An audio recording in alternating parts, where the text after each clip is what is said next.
On AM 1130, Met 99.9 FM, Prescott, Chino Valley, and Paulden 95.5 FM, Prescott Valley and Cottonwood, the talk of the Quad Cities, KQ&A. It's Hammer Time. Waking Up with the YCCA. Hammer Time is brought to you by Lawhorn Plumbing, Arizona Modern Landscapes, JT's Septic, Granite Basin Roofing, Blind Brothers Arizona, Elan Electric, Manzanita Landscaping, Crosby Home Services, RED Plumbing, Eric & Sons, Pure Solar, and Yavapai Block. And now from the studios of KQ&A, it's Hammer Time, Waking Up with the YCCA. Here's the Executive Director of the Yavapai County Contractors Association, Sandy Griffiths. Good morning, Prescott, and welcome to Hammer Time, brought to you by Yavapai County Contractors Association. And I'm sure you're wondering, where in the heck is Sandy Griffiths? Well, she happens to be down in the valley today on a doctor's appointment, which is the last of her Achilles heel issues, and she's recovered quite well, and certainly we wish her continued success. So joining me this morning, we've got a great guest in studio, which I'll come back and introduce in a few minutes. But last week we had a great conversation with Rick Kimmery from JRK Architecture Studio here in Prescott. Rick is a new board member for YCCA, and as a matter of fact, our guest today is another board member. But again, I'm going to hold you off for a few minutes on the introductions until we come back from break. So don't change that dial, get comfy, fill up that cup of coffee or tea, and we'll be right back. You're listening to Hammer Time, Waking Up with the YCCA, a presentation of the Yavapai County Contractors Association. Once again, here's your host, Sandy Griffiths. Good morning, Prescott, and welcome back to Hammer Time. Hope your toes and heels have hit the floor this morning. Hopefully you're listening to us either today is Saturday or tomorrow Sunday. We are at the same great time, 7 a.m., so if you missed part of this show today, please feel free, if you have to sign off early, come back and listen to us again tomorrow, and we'll have all the same information broadcast on Sunday as we do on Saturday. In other words, it's a repeat show. So today we've got a great guest with us who happens to be a board member for YCCA, and I would like to introduce you to Mr. Greg Barstad from Granite Basin Roofing. Good morning, Greg. Good morning, Mike. And how you doing this morning? Doing great. Good. Greg, as I mentioned, is a board member for YCCA. How long have you been on the board, Greg? Wow. I guess about 15 years. Yep. Yeah. So you came on shortly after I did, so it's been a long road so far. Yeah. And a productive one. Yeah, it's been good. With Miss Sandy at the helm. Yep. So why don't you tell us a little bit about Granite Basin, when you started it, and how long it's been in business, employees, etc. Yeah. We started up in 2004. We've got, I guess, 8 or 9 employees, and we've been at the same location on Gail Gardner now for about, I guess, 9-10 years, something like that. Yeah. And your office is right across from the what I call the Martian store, the Walmart store, Walmart, yeah. Out off of Gail Gardner. Yeah. So, and no disrespect meant for Walmart. That's just a little phrase that my wife and I use. So certainly no disrespect intended. But anyway, as far as roofing, what types of roofing do you install, Greg? Basically all the types that are normally used in this area, which would include torch down modified bitumen for low slope areas. Shingles is what we do by far the most of, but we also do metal roofing, the standing seam, and concrete tile roofing. Great. And I've been using you for concrete tile for, probably almost from the inception of when you first started. Yep, that's right. So, but you do more asphalt shingles than you do on concrete tile. Yeah. Interesting. Probably at least, I would say 60% of the houses we do are shingle rather than concrete or metal or torch down. Yeah. Gotcha. And roughly, and I know that the manufacturers differ, but roughly how long does a an asphalt roofing last? Most of the major manufacturers will actually warranty their product for what they call 30 years. What we find is we usually end up replacing it around 28, something like that. Mm-hmm. But they usually are very good, very long-lasting. It's a good, long-lasting product and doesn't generally need to be replaced at, say, 10 or 15 years. It really should be good for quite a bit longer than that. Gotcha. Now, what about hail damage? How do you know if you've gotten hail damage? That can be a little bit confusing because we get lots of hailstorms in Prescott, but we don't usually get hailstorms with big enough hail to actually damage the roof. So that's the difference between just having a hailstorm and having a hailstorm that would actually damage your roofing. So if you get, I don't know, say quarter size or more in diameter hail, there's a good chance that you can be damaging the roofing, and if that's the case, quite often it is covered by insurance. But as far as the pea size, what I call pea size hail, generally speaking, that doesn't damage your roof. It can be confusing for homeowners because you can get a really hard hailstorm with smaller hail, and it really doesn't mess up your roofing at all. It just kind of bounces off. It requires the bigger chunks to actually damage the roofing. And that's where I would like to send out a warning. We've got some great roofing companies up here in Prescott. But when we get some hailstorms occasionally, we'll get the folks up here from the valley that will go around and scare people that, boy, your roof needs to be replaced from the hailstorm that you had last week. So if you get one of those people at your home and they say your roof needs to be replaced, definitely do yourself a favor and contact one of our local companies to come out and take another second-hand look, shall we say.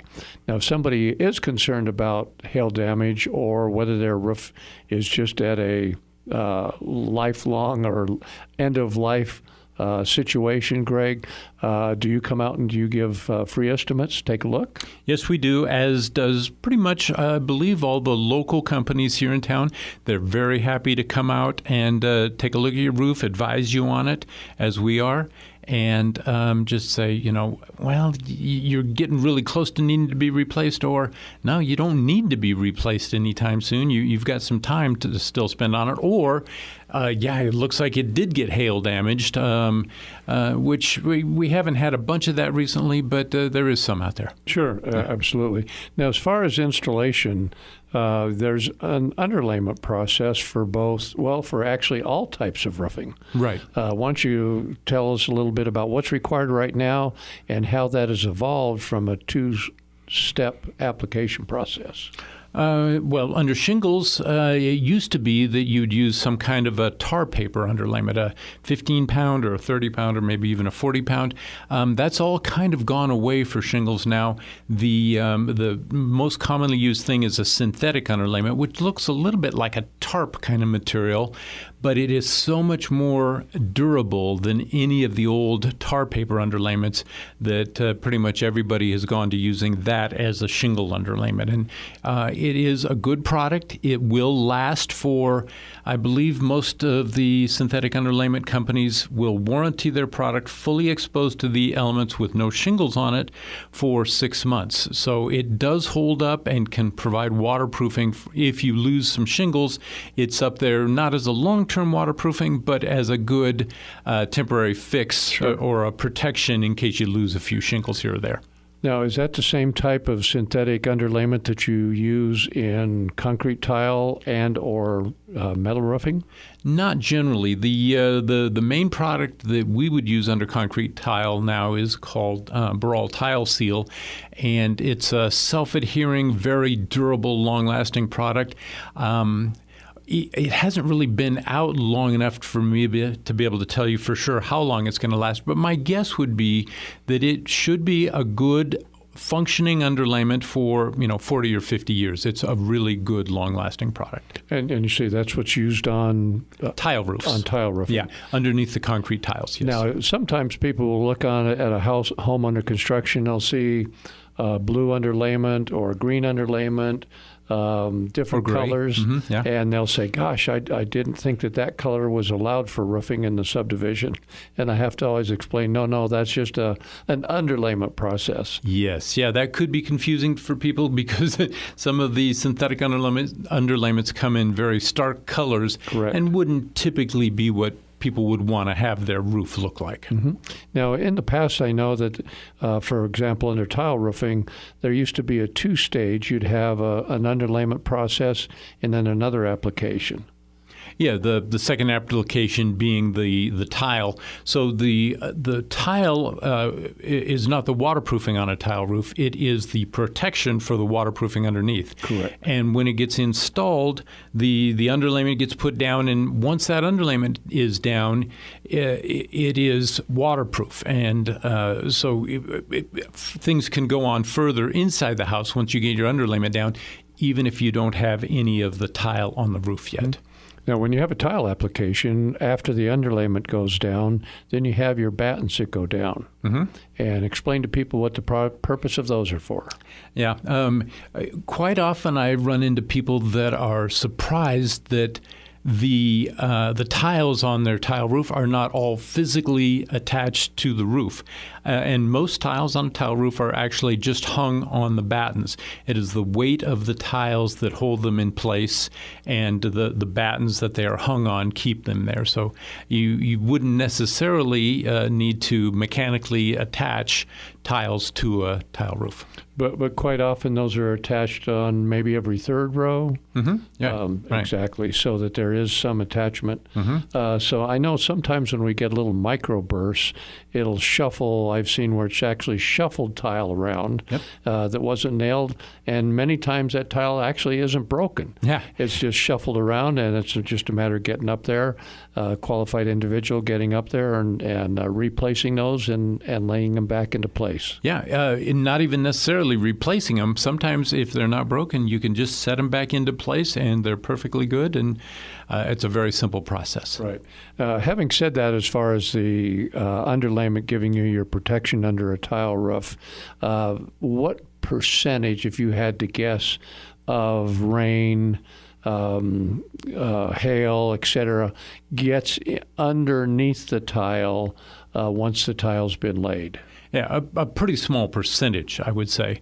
But so if I were to guess, I'd say, I don't know, maybe 5% might be under there. But 5% of many inches of rain can be a lot of water that would then be testing that underlayment. So it is important that the underlayment be perfect underneath the tiles, whereas the tiles just have to shed most of it. Perfect. Well, this is meant to be an educational show, and certainly you're educating us on the tile roofing application. So we're going to take a short break, listeners. Please don't change that channel because we'll be right back. You're listening to Hammer Time, waking up with the YCCA, a presentation of the Yavapai County Contractors Association. Once again, here's your host, Sandy Griffiths. Good morning, Prescott. Welcome back to Hammer Time. As I mentioned at our very opening, Sandy is not with us this morning because she's getting her last examination of her Achilles heel surgery. She's doing great, and so she promised that this would be her last missed show because of that. So we will welcome her back next week. So we're having a great conversation with Greg Barstad from Granite Basin Roofing. We were just talking about the different underlayments and applications, being asphalt shingles, concrete tile, and metal roofs. Wanted to go back, Greg, for just a second to the concrete tile roofs and longevity. I know that the concrete tile per se is going to last for the shingles, we're saying up to a 30-year lifespan, usually a little bit less maybe by a couple years, but the tile technically could last for a much, much longer, concrete tile. But you will have some fading effects, so to speak, possibly with concrete tile, correct? Yeah, concrete tile, when it's first installed, it usually looks its absolute best. It's vibrant, the colors are bold, and over time the colors will fade out a little bit and not be quite as vibrant. So they just get a little less intense, I guess I would say. Yeah. So as far as the underlayment, which we talked a little bit ago about under concrete tile, is that something that should be replaced every 10 years, 20 years, 25 years? What I can say about that is we've traditionally used a 90-pound underlayment. We're not generally using that anymore, but the 90-pound, from what I've seen, will typically last about 30 or 35 years.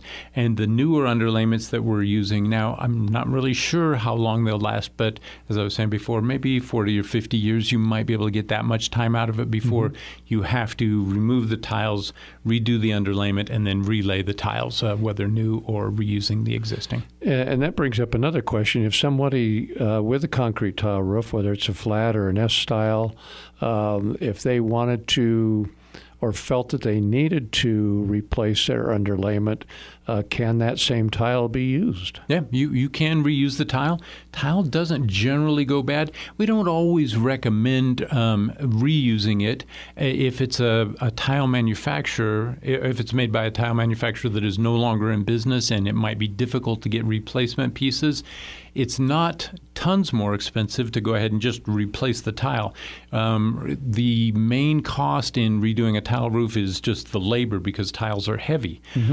So it's not lots more expensive to just get brand new tiles, which gives you the vibrant colors again, as opposed to reusing the existing. Gotcha. And sometimes it really just doesn't make sense to reuse the existing if you can't get more of those kind of tiles, then that'll cause problems in the future.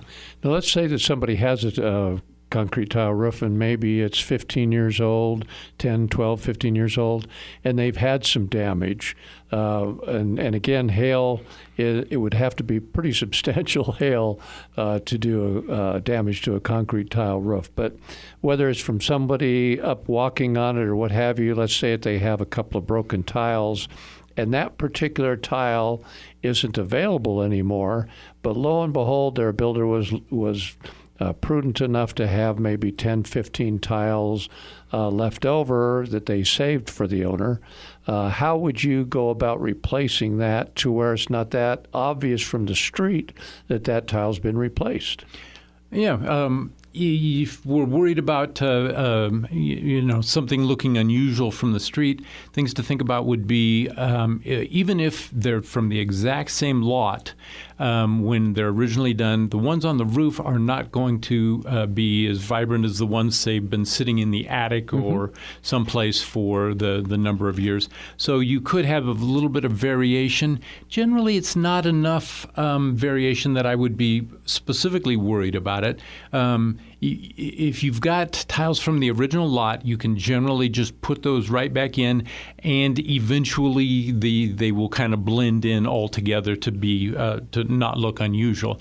But if that is an issue and you don't have ones that match perfectly, you can pull tiles from an unseen area and use the replacement tiles in that unseen area and fill in with the tiles from the original lot that have been on the roof for that period of time in the more visible areas. So in other words, if you've got some new tiles that are a little bit shinier, a little bit new, different looking, you could take some tiles off of the back of the roof, for example, put those on the front where the damage was, and then take those new tiles, put them in a what am I trying to say, as much of a visual area on the back side of the roof. Everything's going to be sealed up, and from a front standpoint, it'll look just like it normally did. Yes. Most houses have at least somewhere on the roof that is very difficult to see from the ground. Right. And if you can figure out what that spot is that is difficult to see from the ground, or maybe even impossible, then you can pull tiles from that and fill in and not have to worry so much about changing the look of things. Perfect. Little tricks of the trade, as they say. Indeed. So now one of the things we haven't talked about is metal roofing. And how long have you been doing metal roofing?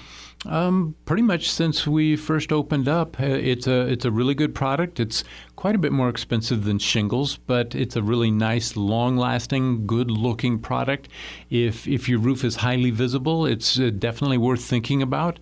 Yeah, that's kind of what I can say. Oh, and I always question this a little bit, but metal obviously doesn't burn, and metal roofs do perform, I would think, at least somewhat better than shingles, but even shingles have what is referred to as a Class A fire rating. So unless your shingles are old, they should perform almost as well a shingle roof as well as a metal roof, which is counterintuitive, but that's my understanding of it. Interesting. Now, on the metal roofing, there are different types of metal roofing.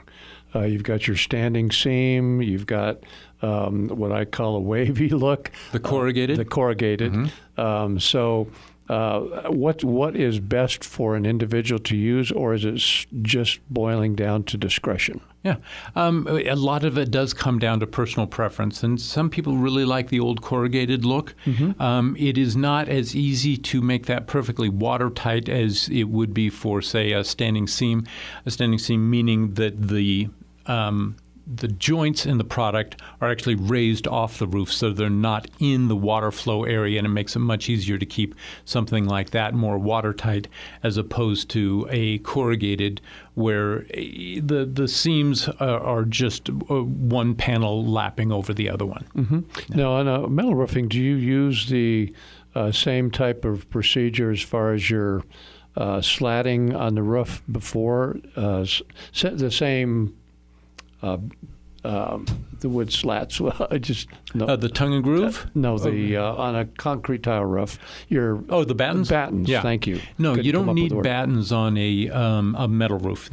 You would put down your self-adhering high temp underlayment, and then the metal panels would go directly over that. So you do have a backup waterproofing system underneath the metal roofing, but the metal roofing generally does a very good job of not allowing any water to get underneath it. There. Yeah. Now, is the underlayment the same that you would use on a concrete tile roof? It can be, and actually, right now, some of the better metal roofings are some of the better concrete tile roofing products.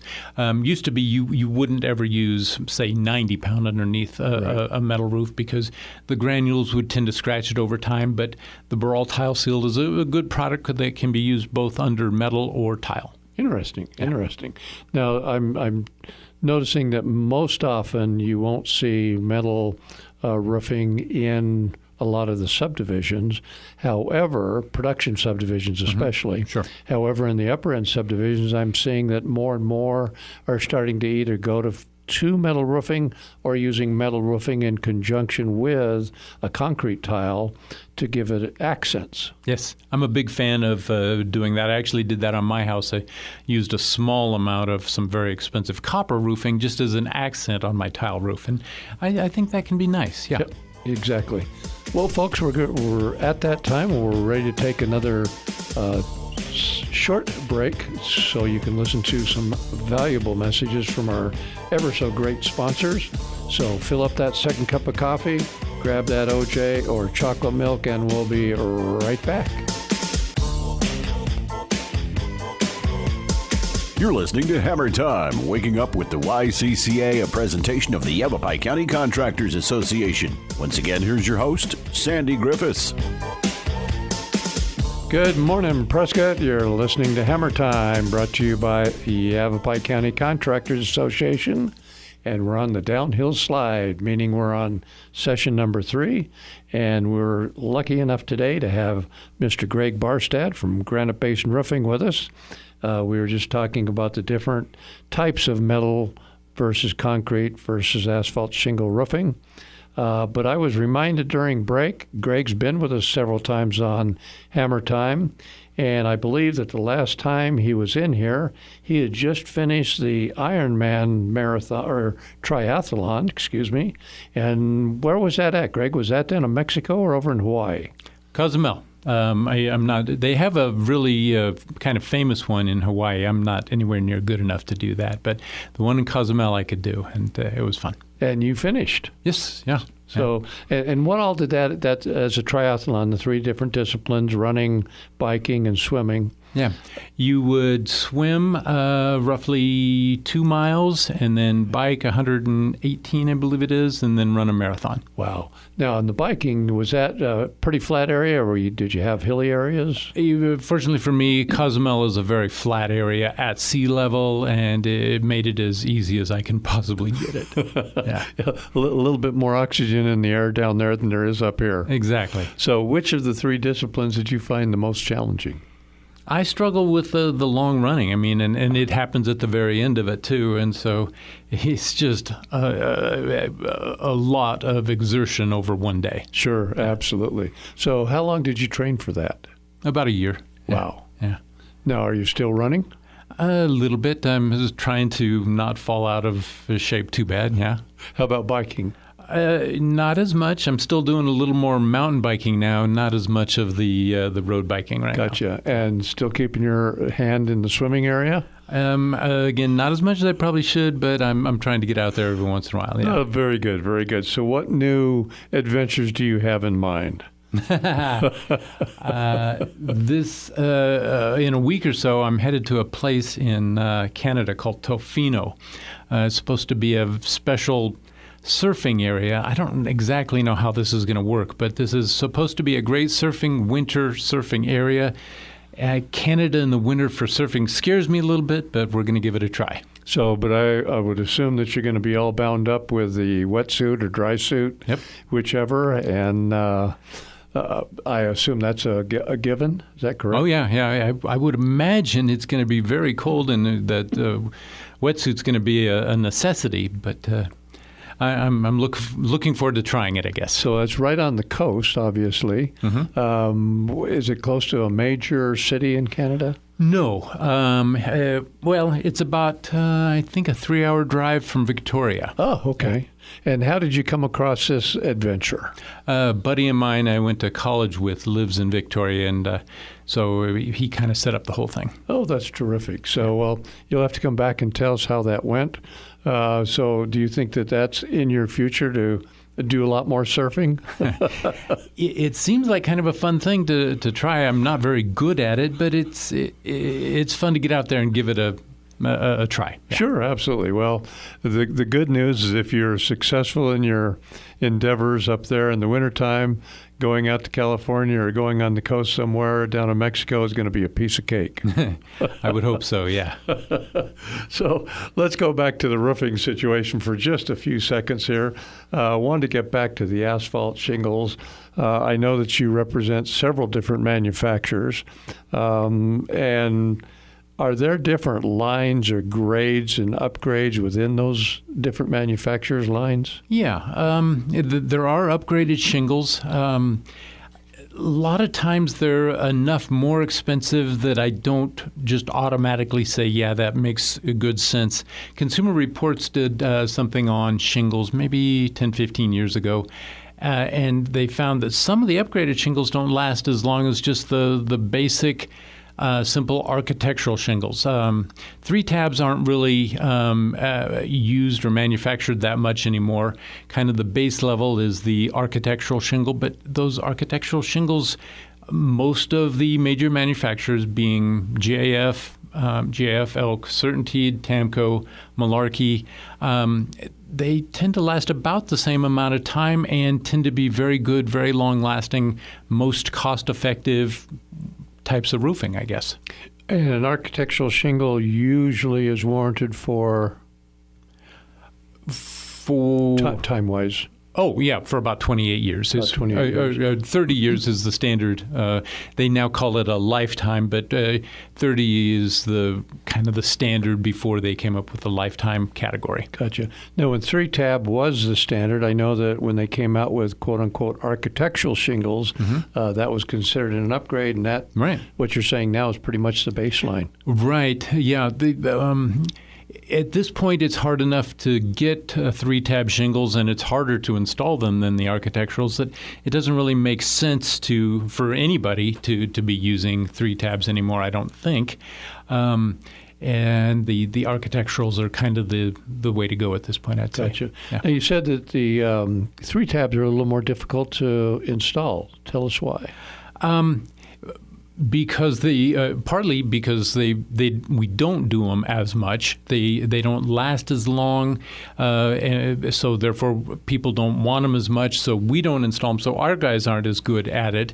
They're a little more floppy and just a little bit more difficult to install because of that. Gotcha. Yeah. So all shingles aren't the same. No, is the bottom line. No. Now, between manufacturers, are the color selections fairly comparable, or are there some that offer a wider variety than others? Yeah. At one time, maybe 10, 15 years ago, Tamco had a lot of colors that nobody else had. But since that time, pretty much all major manufacturers have very similar colors. Within any one major manufacturer, you can probably find any color that you've seen before on a roof and think you might want. Gotcha. Now comes the installation question. Which would you prefer to install, a dark-colored tile on a roof? Would it be July or November? Yeah. I say that in jest for our folks out there, because I'm always sympathetic and empathetic to the guys that are up on the roofs that are installing in the heat of the summer especially. Although the advent and going from the rolled black paper roofing underlayment to the synthetic is a little bit of a help, I would assume. Yeah, it would probably reflect and disperse the light and the heat a little bit better than the old tar paper type underlayments, yeah. But you still are plagued. Torch down is torch down, and that's got to be a little more difficult in the summertime than it is outside of those months. Yeah, so when you're doing a torch down roof, you're using a flame torch that then heats up the back of a roll so it melts and creates waterproofing. Everything gets sealed together by melting it with the torch. But on a hot day with that torch going, it can be somewhat miserable up on the roof. Yeah. Now, are you melting that back side and then flipping it over, or do you put it down and then melt it from the front side? Well, you melt it from the front side you're melting it as you're rolling the roll out. So you heat it up and then roll it out a little more, and then heat up more, and then roll out more, so that all of it gets evenly heated as it goes down. Gotcha. And that does adhere pretty well to the plywood roofing. Yeah. To the a torch down modified bitumen roof can act like a swimming pool. I mean, even if you have ponding on your roof, a torch down roof should be able to keep it perfectly watertight. Gotcha. I know a lot of times with the design of a roof on custom homes, sometimes there are areas where there's very little ability to have much of a slope, and so torch down's a natural product to put on it. But I'm always kind of surprised that people will say, well, gosh, they forgot to put the tile in that area. Would you ever put tile over a torch down? No, it's not really recommended because it just impedes the flow of the water coming off the roof. And you don't want to try and slow up the water from getting off the roof in any way. You want to get it off and out of there and not have it being dammed up in any way by having additional tiles or battens or anything like that on top of the torch down. Yeah. The good news is usually those flat areas or low-sloped areas where you have to use torch down aren't usually visible from the ground. Yeah, usually they're very difficult to see because they are flat and also raised. Yep, and a lot of times I've seen them or have noticed that they seem to be in areas that are certainly less conspicuous than the front. Yep. So, yeah. Okay, well, we've got to take another quick break. Time is flying by here. You're listening to Hammer Time, brought to you by Yavapai County Contractors Association, and we are tickled pink, as they say, to be airing on Talk of the Quad Cities. That's KQNA 1130 AM, 99.9 FM, and 95.5 FM. So please stay tuned for some additional great messages from our valuable sponsors. Don't change that channel because we'll be right back. You're listening to Hammer Time, waking up with the YCCA, a presentation of the Yavapai County Contractors Association. Once again, here's your host, Sandy Griffiths. And welcome back to Hammer Time. We're having a great conversation with Greg Barstad from Granite Basin Roofing. And again, as I mentioned in the previous sessions, that Sandy is down in the valley today. However, she will be with us next week. So don't give up hope. She will be back. So, Greg, one of the things we usually ask people, but at the front end, which I omitted to ask you, is a little bit about the personal aspects of Greg Barstad. Sandy usually asks, number one, do you have goldfish? Do you have any pets, et cetera? But let's start at the other side. Let's start at, where did you grow up at? In Oregon, mostly. My dad was a forest ranger, so we moved around a little bit, but most of the time we're in Oregon. Well, so that just broke the code. That explains to me why you enjoy being an outdoors person so much. That's true. I enjoy being outdoors, and I especially enjoy being outdoors in Arizona, where it's not raining all the time like it typically is in Oregon. Yeah. A little bit different climate than up in Oregon, that's for sure. Yeah. Now, did you have any siblings? Yeah, I have a sister living in Boise, Idaho now. Ah, okay. So still wanted to stay on the northern section. Yeah. And then what brought you to Arizona? Basically a drive to kind of get out of the rain a little bit and find a climate I liked a little bit better. And it's I've been here since, I guess, '86, and it's been great. Wow. Yeah. So were you married at the time? No. A little after that I got married, but yeah. Okay. Got my wife here in Arizona. And where did you go to school at? At Oregon State. Oregon State. Corvallis, yeah. Okay. Go Beavs. Yeah, I was just going to say, what's their mascot? Yeah. The beaver. The beaver, I Yeah. gotcha. And so now when you moved to Arizona, how did you come upon meeting your wife? Through a mutual friend in the roofing industry, we met, yeah. Great. Yeah. And you've been married for how long now? Now I'm really putting you on the spot. I believe we're coming up on 30 years. That's pretty good. And kids? A daughter as a nurse in Salt Lake City, and my son's currently going to NAU. Great. Going to be a lumberjack. Yeah. Or is a lumberjack, I should Indeed. say. Yeah. So now either of them have a desire to come back and help Dad out with the roofing company? I don't know yet. I think they've kind of got their own ideas on what they want to do, but I don't know. We'll see. Yeah, well, if your daughter's a nurse, she's probably not going to switch professions. Nope. What's your son majoring in? Psychology. Ah. Yeah. Well, that's not bad, though. He could come back and use those skills working with the employees and Certainly a possibility. Yeah. and working with his parents. Yeah. That might be more useful with us, yes. That's great. So one of the things we like to do is certainly give our listening audience your phone number and how to get a hold of you, as well as a website. Would you care to show that? Sure. Share that, please. So phone number for Granite Basin Roofing is 928-772-9222. And our website is at Granite Basin Roofing.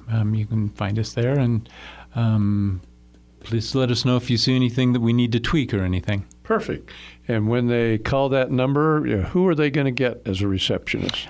Haley will be answering. She's our receptionist, and she picks up all the calls and handles all that. So, yeah, she's sweet. She does, and she's a good little gal and very, very friendly on the phone. So I must commend you for your choice of employees.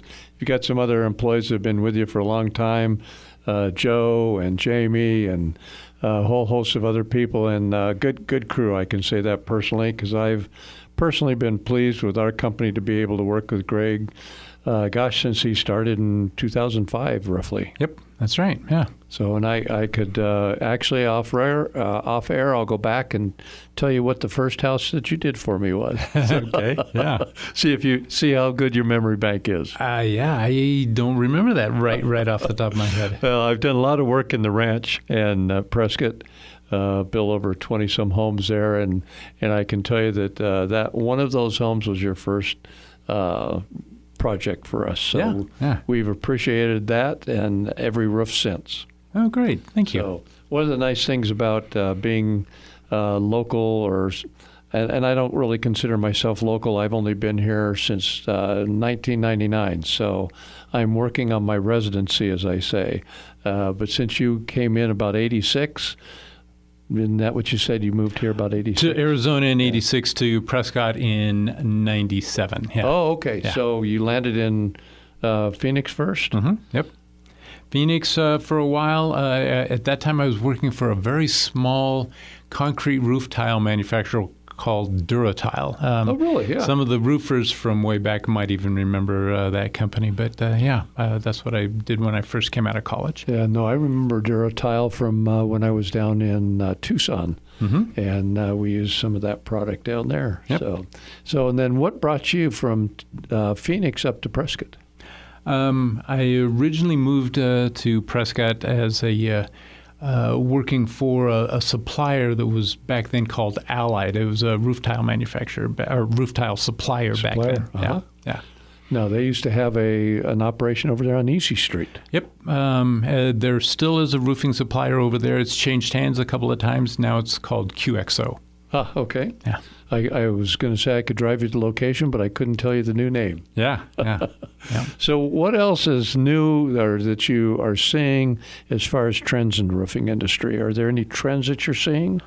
The only thing I can think of right off the top of my head is simply that the underlayment for concrete tile going to the tile seal product, I think, is going to be a big improvement and really hopefully extend the life of those concrete tile roofs, which the weak link in the past has always been the underlayment that breaks down way before the tile ever goes bad. So it's kind of exciting to see something that might allow tile roofs to last quite a bit longer. Yeah. That was a 90-pound that you're referring to, which would tend to, through the heat, through the years, start disintegrating? Yeah, that because it's a type of asphalt product, it tends to not be too good after about 30 years. Gotcha. It typically needs to be replaced, and I have hopes that the tile seal that we're using now is going to be lasting quite a bit longer than that. So now if somebody has the 90-pound and they want to replace that, do you have to strip the roof, or can you lay the new underlayment right on top of the 90-pound? No, you would want to go ahead and take it off. Gotcha. The battens would be a problem even if you could go over it. But no, when you redo a tile roof, you take all the tiles off, you take all the underlayment off, start all brand new.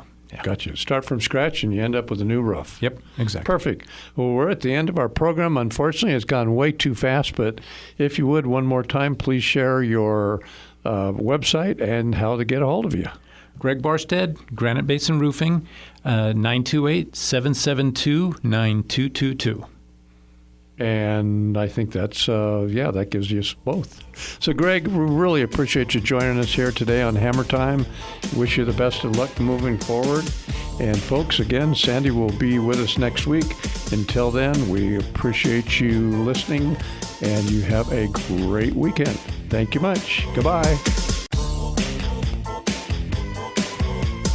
You're listening to Hammer Time, waking up with the YCCA, a presentation of the Yavapai County Contractors Association. Once again, here's your host, Sandy Griffiths. Good morning, Prescott. Again, this is Mike with Bent Tree Custom Homes, filling in for Sandy this fine Saturday morning. Again, she'll be back next week, and she'll bring us all current as to what's new and exciting down in the valley, which I can't imagine there would be anything that exciting for me to go down for. So, but that's personal. Anyway, again, we had a great conversation with Greg Barstad from Granite Basin Roofing this morning, which we very much appreciated his insight as to explaining the different types of roofing, the ins and outs of the underlayment, etc. As a public service announcement, I want to make sure that we get out to the public that there will be 2 meetings concerning the new WUI process, which is a wildland urban interface area. Those will be presented by the fire department. The first meeting is going to be down at the council chambers on February 12th, and the second one, that's an evening. I believe it's from 5 to 7. And the second session, if you can't make that, will be at the Rollie P. Simmons Adult Center, and I believe that's from 9 to 11. And that will be on the 20th of February. And they'll be explaining what the new proposals are for the WUI ordinances, for lack of a better word. And so please feel free, and I encourage you to attend those so you'll know what's to be expected. Fire department certainly provides a very vital service to our community, and informing everyone about what those WUI requirements are going to be would necessitate that you be there, because it's going to be very interesting to see how that rolls out. So whichever you plan to attend, whether it's the one on the 12th or the one on the 20th, please feel free to call Sandy at YCCA and give her your reservation information.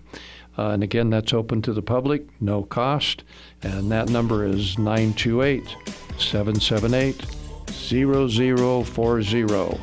And you can ask Sandy any other questions, because she has a toolkit full of information.